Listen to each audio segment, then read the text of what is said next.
Hello everyone, good morning সবাইকে। তো তোমরা সবাই দেখতেই পাচ্ছ যে আমি জঙ্গলের মধ্যে কিছু একটা করছি।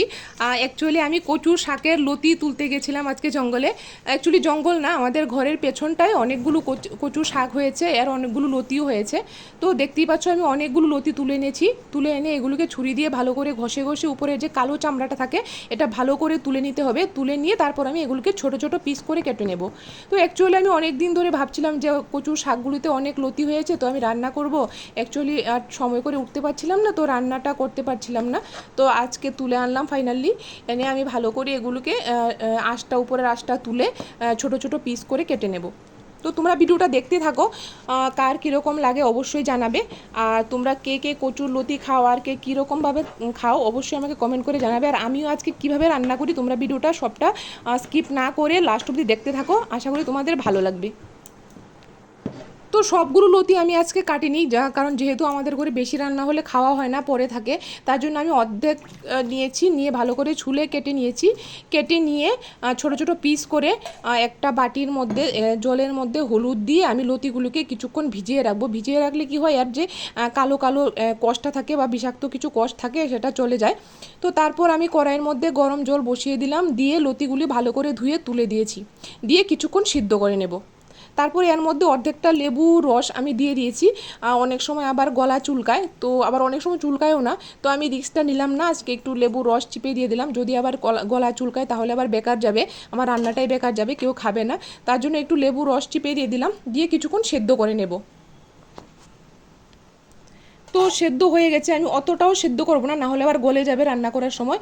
তো এই যে দেখো মোটামুটি সেদ্ধ হয়ে গেছে, নরম হয়ে এসেছে, আর কালো কালো জলটা যে ছিল সেটাও বেরিয়ে গেছে। এখন আমি নামিয়ে এগুলোকে ছেঁকে রেখে দেবো।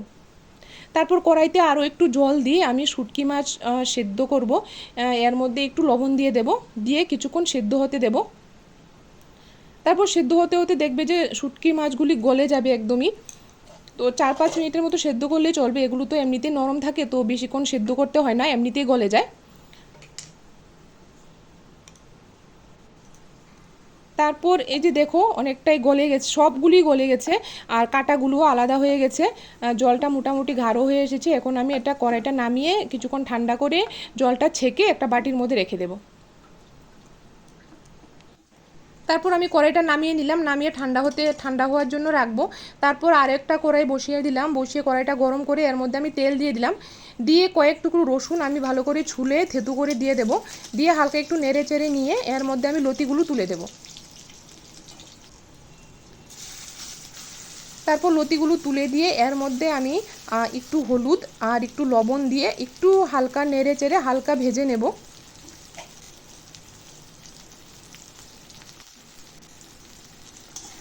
তো দেখতেই পাচ্ছ আমি একটু হালকা নেড়ে চেড়ে হলুদটা লবণটা একটু মিক্স করে দিলাম, দিয়ে একটু ভাজা ভাজা করে নেব, যাতে নিচে যে জলটা আছে সেটাও শুকিয়ে যায়, একটু শুকনো শুকনো হয়ে আসবে। তো কিছুক্ষণ নাড়াচাড়া করার পর যখন শুকনো শুকনো হয়ে এসেছে তখন কয়েকটা লঙ্কা চিড়ে দিয়ে দিলাম, আর ছেঁকে রাখা যেই শুটকির জলটা ছিল সেটা দিয়ে দেব, দিয়ে আরও একটু কষিয়ে নেব ভালো করে, যতক্ষণ না ঝুলটা শুকিয়ে যায় আরও একটু মাখা মাখা হয়ে আসে লতিটা, ততক্ষণ অবধি নাড়তে থাকবো।